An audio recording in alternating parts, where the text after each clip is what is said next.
2020 sera aussi l'année du compas. Cette musique et danse haïtienne fait chavirer les cœurs dans le dernier film de Cédric Lapiche. Un festival lui sera consacré en mai prochain en région parisienne. Vous connaissez le compas? Non. Parce qu'il y a danse et danse. Le compas, c'est de la danse, mais la vraie danse. Je cherchais, moi, pour mon film, une danse de couple. Et j'étais plus parti sur la salsa ou le rock. Et puis, en fait, je me suis dit que le compas, c'était plus intéressant. Parce que c'est une danse plus sensuelle, plus simple.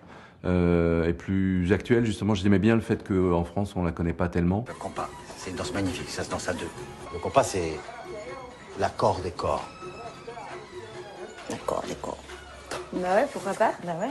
Quand j'ai vu le compas, il y a quelque chose qui est comme ce que moi j'ai connu quand j'étais petit, qui était le slow. En fait, dans les fêtes de mon adolescence, il y avait des slows et en fait, on dansait en couple. Et il y avait ce côté contact avec une fille et qui est en même temps sensuel, mais sans être érotique, je dirais. Je reprends le pas de base, comme il y a beaucoup de nouveaux aujourd'hui. C'est Dadi et sa compagne Manuela, prof de danse à la ville, qui ont été retenus pour jouer ce rôle à l'écran. Pour Dadi, cette séquence constitue une visibilité inespérée pour le compas, la musique de son pays.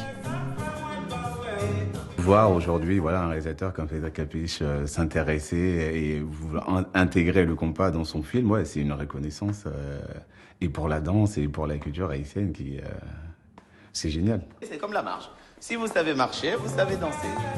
Le compas sera encore à l'honneur au printemps prochain avec le festival que Dadi et Manuela organiseront au pavillon Baltard, avant la grande nuit du compas en novembre à l'Accor Hotel Arena.